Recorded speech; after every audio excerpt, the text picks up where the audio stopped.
Further Time does not offer medical, financial, or any other kind of professional advice or opinion. This is just us talking about things we want to talk about, so take it with a grain of salt. Crocodiles. I've been catching them since I was 9, no problem. And that quote is from Steve Irwin, the late, great Steve Irwin. Yeah, sad. Yeah. Sad that he passed. Yeah, unfortunate. How long ago was that he passed? Crikey, I don't know. Steve Irwin. It had to be like 2010. 2006 at 44. Oh, man. So that was a long while ago. I think he believed he was invincible when it came to animals. I mean, up until that point, he had no reason to think otherwise, right? Because he was crazy with the, catching crocodiles sort of thing. Yeah. I feel like people who are around those things know like sort of the weaknesses of them. Yeah. And also like they have a specific nature. Like they'll snap at you if you do one thing. They won't snap at you if you do another thing. Like you learn their quirks if you're around them long enough. Right. And there's kind of a modern version. And I know Steve Irwin wasn't just like, he was a conservationist as well. He wasn't just an entertainer. But there's this guy on TikTok that in the Florida Everglades, I don't know if you've seen his videos, but he like catches, and I don't know how much of this is staged. It's safe to assume anything you see online is made up and fake. But he'll just like catch dangerous or rare animals, and he'll just like be barefoot walking in the Florida Everglades. Kind of crazy. Anyway, I'm Josh, 8 of 10. And if I could not be human, if that were not an option, I think I would be a well cared for house cat. If I had to pick a different animal, because I mean, that just seems like such a nice, cozy life. Yeah. I had a different direction I was going with that. I'm Isaac, 5 of 10. But I think I think I'd be a puppy dog. Maybe a puppy, like Benjamin Buttons syndrome, like maybe even like a domesticated fox, because then you'll get like spoiled. Oh, you know what? I got the answer. I think there's an island full of foxes in Japan. I want to live on that island. An island full of foxes. Yeah, it's something like that. Well, that sounds fun. Let's all think about what animal we would be over this break. And we are back.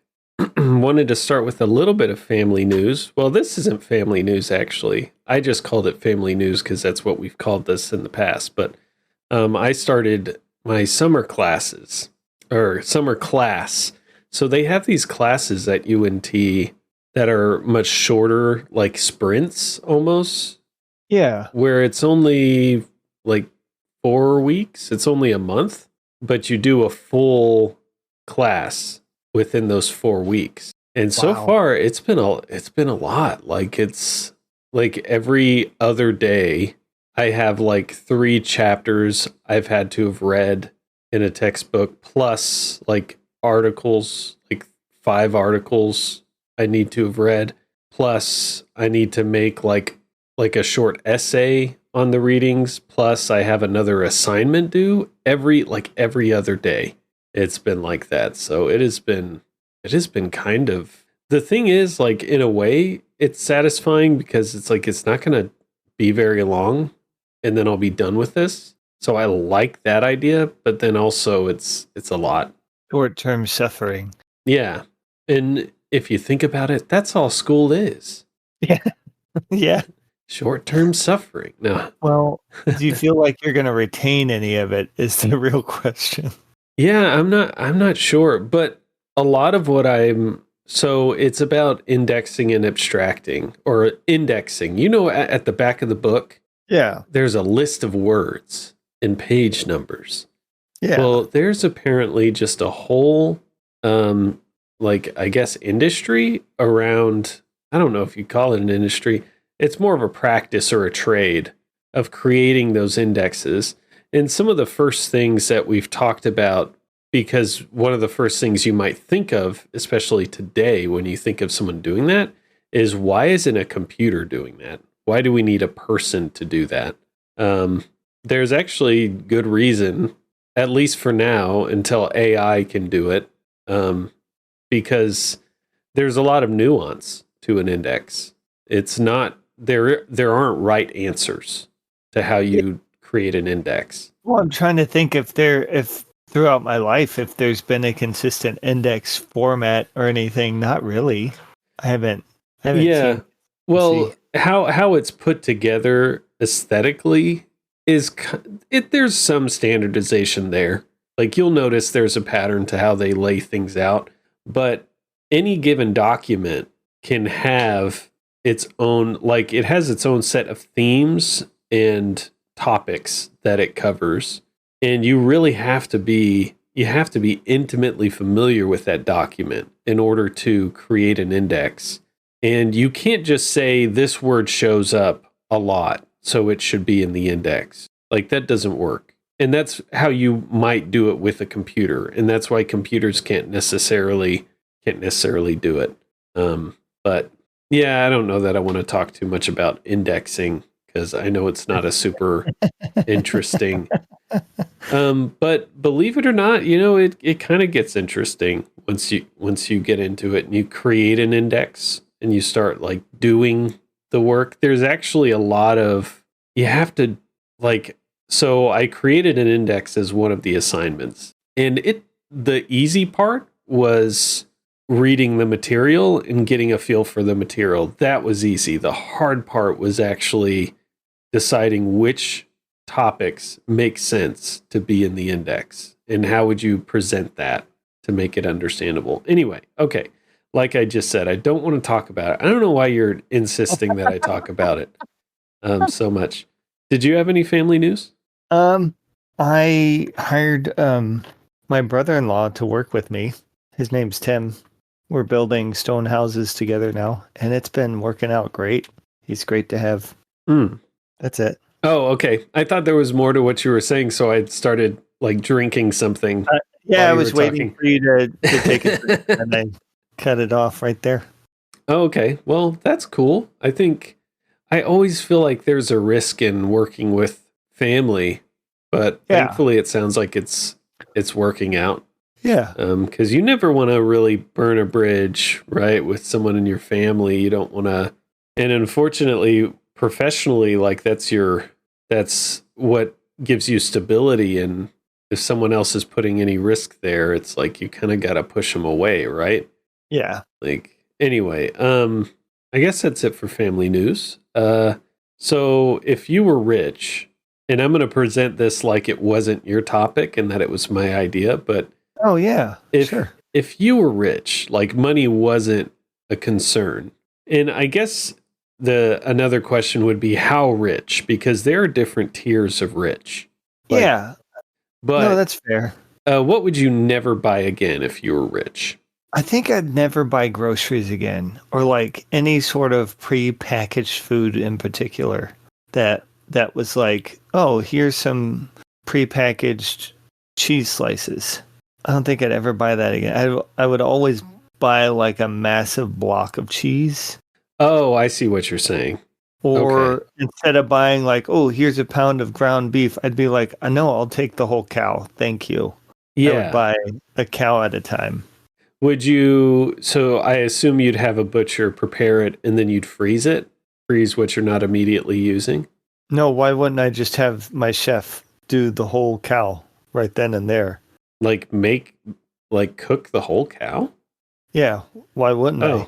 Oh, I guess, that's where we talk about tiers of rich, because I mean, I think there's a tier of rich where you are not worried at all about money. You could quit your job and you'd be fine for like 10 years. No sweat. Like there's that level of rich. Yeah. And then I think the level you're talking about is like someone annoyed you at this company, and so you bought the company so you could fire them. I would never fire them. But that's short-term thinking, man. I wouldn't even let them know I bought the company. I would just I would find out what they like about work and slowly take those things away. Oh man. But here's the thing. Okay, yeah, I guess that's super petty. Yeah, I guess you solved it by saying you wouldn't tell them. I was going to say if they found out that you had bought the company, they could just like surmise what's going on and stick around just to spite you or just leave. And then you'd have to buy another company. Oh, no, I would it depends on what level of like petty I was feeling. Yeah. But there's like I don't know, not everyone is worth a lot of petty energy. Yeah, you mentioned that before, like a long time ago, that your perspective on getting revenge is that you just don't have time to be petty. Yeah, it would have to be someone who like it'd have to be you. I would have to buy it. You would have to kidding. Yeah. That would be a great prank to pull on like a brother though. Is to like buy their company without them knowing. Yeah, I hate to do this, but something just came up. Can we pause for a second? Sure, yeah, let's take a break. I'm sorry. Okay, and we are back. So that last topic, I think we wrapped it up, but being rich, I really liked the answers you gave actually, because I was like, the things I thought of was like, I wouldn't buy fast food if I was rich because, and it's changed now because fast food used to be inexpensive. At least it was more affordable. Yeah, it was. You were paying a little premium for convenience, but you could afford it. Now it's gotten ridiculous. I feel like rich people do delivery services for their fast food. So it's like Uber Eats will come and deliver.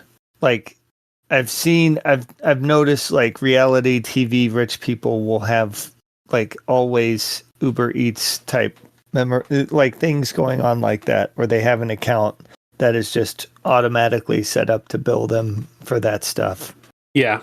I feel like the delivery services, sure, it's convenient and you don't have to go out, but from what I've read online, they're pretty awful, like in a lot of ways. Like if I'm going to get their people who do this stuff to actually do the work. Yeah. There's this pattern of let's pay them well initially.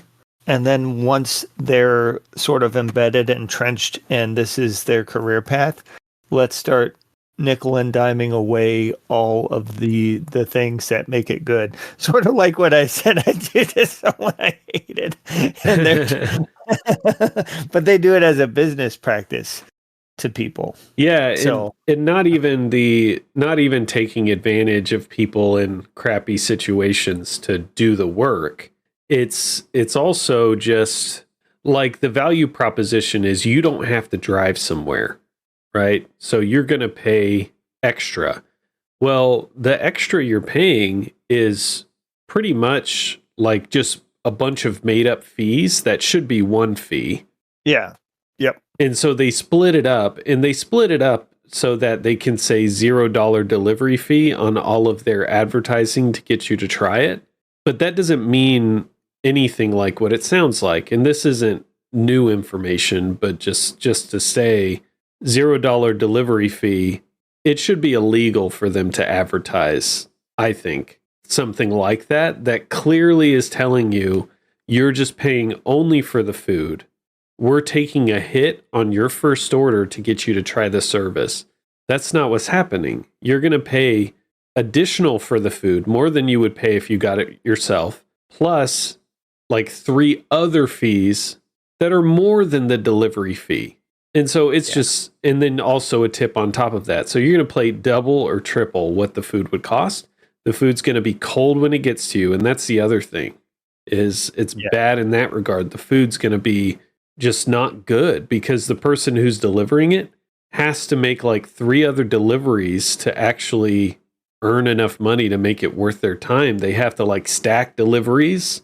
And so you're going to get your food and it's going to be cold. Anyway, okay. So yeah, the rich thing, I feel like, I don't know. I don't think food delivery services should be a thing, honestly. Like, at least not in their current form. But you put in a topic here about going back to animals. Which mammal has the most teeth was your topic. Yeah. I feel like this could be a Google search. It could be. I don't know if that it would give you the right answer. But what would you guess? I would guess. So I have to kind of in my head, because I can think of animals with lots of teeth. I'm pretty sure it's a Texas animal. Um, So you do have that benefit, and that's a huge. I feel like that's a huge clue because growing up, when we'd visit Texas, is the only time we'd like ever interact with this animal or this animal's cousin. okay. I'm really actually not sure at all now because I was thinking something like a crocodile because they have a lot of teeth. Yeah, you would think that. Are But crocodiles we mammals? lived in. I don't know. Oh, that's true. Okay, they're not mammals. Yeah, see, that's the thing. I have to like put things into the different and so categories. we're interacting with it. If you think about like long Texas, you're not. There's the longhorn bull thing. Yeah. They don't have a lot of teeth, so it's not them. Yeah, I feel like mammals, one of the ways that God kind of balanced the power level of all the animals was gave them less teeth because crocodiles have a lot of teeth. A lot of other categories have more teeth, I think, because mammals have fur, right? Or they have like, I think, speaking as a mammal, I think we have better survival technology built into our bodies. We're not reliant on shade or basking in the sun to regulate our body temperature.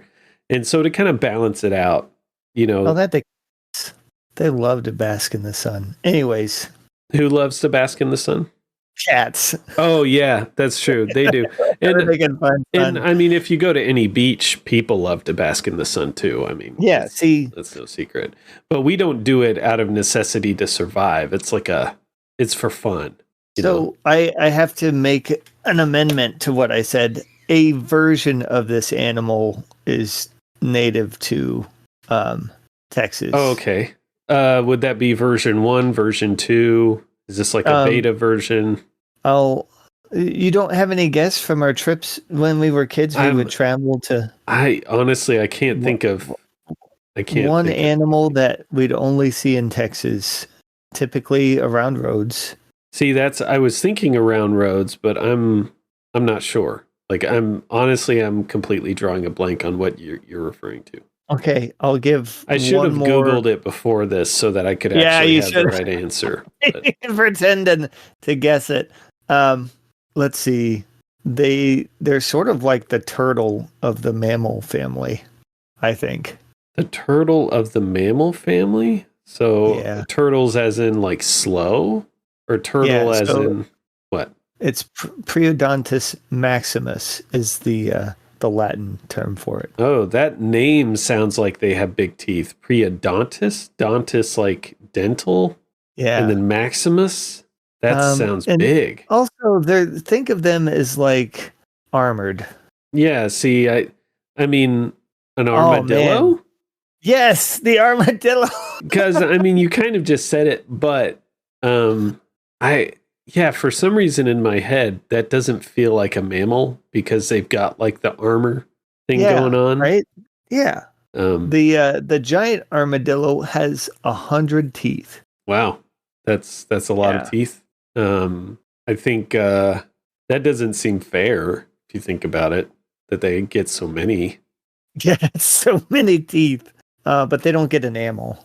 So their teeth just keep growing and filing away. Oh, I wonder if that's uncomfortable.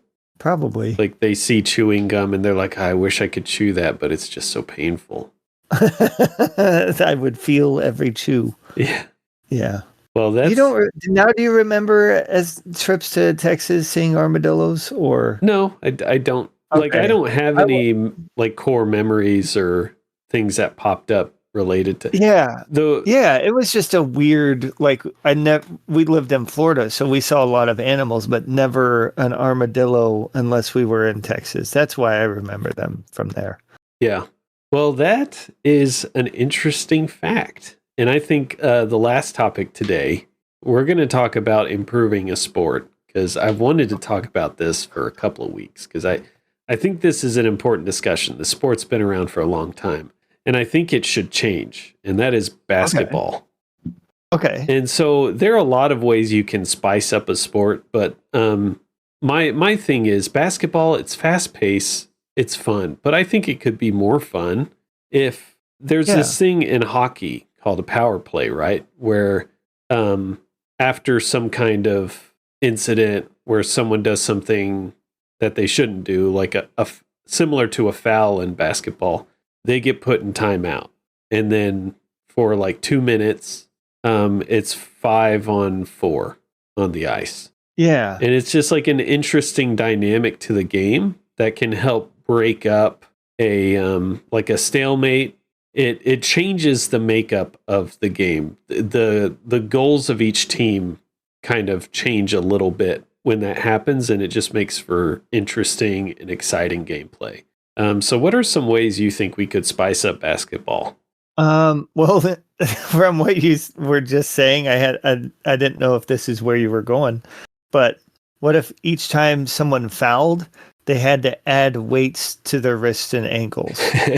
So, like when you commit a foul, they're like, okay, that's one set of 2-pound weights on each wrist and each ankle that you have to add on, and then you'd have to play the rest of the game with those weights. Wow, but each I time love you that foul, idea. You'd get heavier and heavier handed. You wouldn't be able to shoot. You wouldn't be able to do anything except foul people. I like the idea of a 4-point line further out. Oh yeah, feel like you'd be able to. It's for those games that it's like, oh, they're up by 3. This game is over. Nope. You'd still have a shot from a half-court shot, even to take it back. Or even if the other team is up by a lot, you could quickly catch up with some 4-pointers. One thing I was thinking is change up the whole free throw thing, because let's be real, that's like, it's good for the team to get those points, but I feel like it could be a little more interesting. Make it more of like I say implement some of those schoolyard basketball games into basketball. Like make it like a mini horse. Do you remember playing horse where you have to shoot and then someone else has to shoot? And so someone on the other team sort of picks the spot and they shoot from that spot in that certain way, and then you have to copy it in order to get your points. Yeah. Like they can pick a spot or in whatever order, but essentially like you can get up to a certain number of points. Yeah. But then it's like just a pure skill competition where you have to, it's not just like a fixed point. It's you've got to, and they have to make it. Like if they miss, you get a point. So they're incentivized to make it hard enough for you to get it to where they think they could get it and you couldn't. Yeah. If they miss, they automatically hand over whatever points. Yeah. Like, but another, I think what's wrong with the free throw is it sort of stops everybody.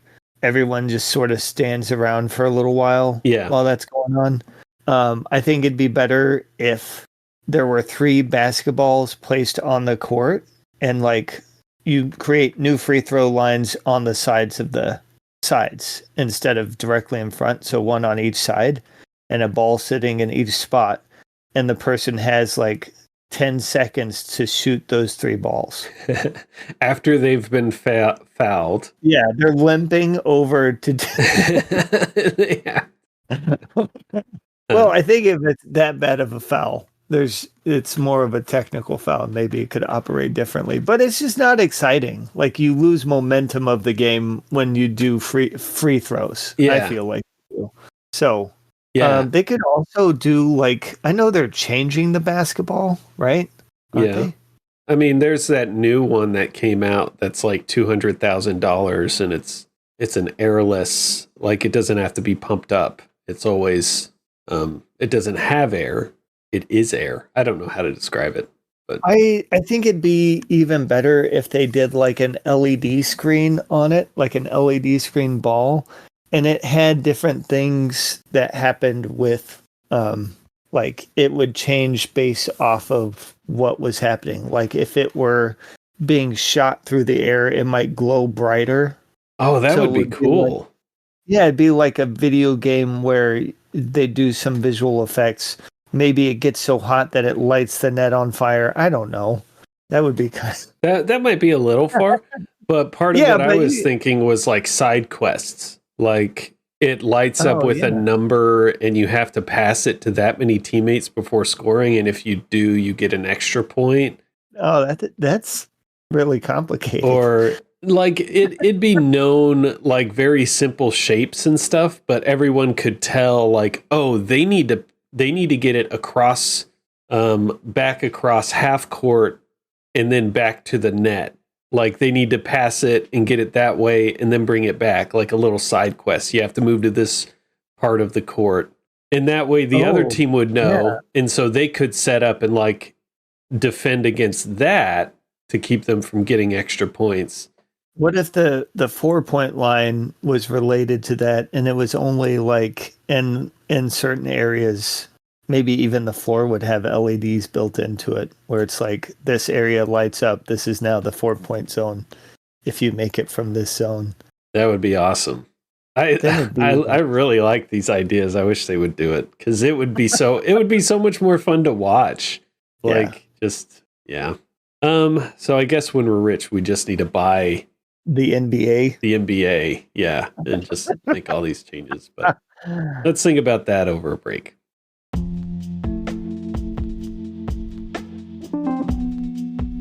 And we're back for the last time this week. Last week we missed it because, and I didn't talk about this. I didn't talk about it on the podcast. I had a work You didn't emergency. tell me how things went with that either. I was worried for you. Oh well, I mean, I personally wasn't in any kind of danger. Well, yeah, but but was it your fault? oh no. That's what I was wondering. So Okay. the stuff, I don't know if you're aware of the stuff that was going on in Houston here recently, and I'm sure they're still kind of recovering, but yeah, disaster level power issues and just natural issues with the storm, flooding, all of that. So I had to go down there because one of our offices that is a very high value location that produces a lot of revenue. Their server that they rely on quite a bit was done for. I didn't know when I went down that it was completely done for, but I was able to determine that while I was there. Our local IT that we rely on were nowhere to be found, and I still have not heard from them. So I don't know what happened. Maybe they were severely impacted by everything that happened. Yeah. But yeah, I couldn't reach them to get them. The whole business. I don't. The whole business is like. I'm sorry. My question is: was it a person's cell phone, like an individual, or was it like a landline that you would usually call to a business, and the secretary would be like, "Oh yeah, Jimmy will go check it out tomorrow." It was. I'm trying to think if this goes directly to the guy or not, but we have our point of contact. He could have just lost his phone. I mean, yeah, that's possible, but I've reached out through them through different channels, but that's how I would normally contact them, and I couldn't get a hold of anyone over there, and but anyway, so we would normally have them deal with it. They were nowhere to be found, so I had to drive down, and I didn't think about this before I went, but you can't find a hotel in that situation, so I had to stay in like kind of a cheaper place that I normally wouldn't want to stay in. Just it wasn't super clean, I guess. So was it a smoked-in room? I want to say yes. There was definitely a smell, but that could have just been the person doing drugs next door. So I mean, it might not have been. That's fair. No. Yeah, so not the best situation, but I dealt with it. Anyway. Oh, Anyway, yeah. So Glad you made it through. yeah. So I'm glad I did too, because that was the thing. That's why I missed last week, and we had to kind of cancel. That was our 1 week that we've missed in the whole time of doing this podcast. Yeah. So Yeah. that Over a year. yeah, we've gone for over 2 years, I think, at this point. Really? Yeah. 100 episodes? This is episode 129. Oh yeah, wow. That's Yeah. been fast 2 years. Yeah. Well, thank you, listeners. So turning back to the listener now, after our little one-on-one conversation, listener, I hope you were not listening in. That was a personal conversation. Yeah.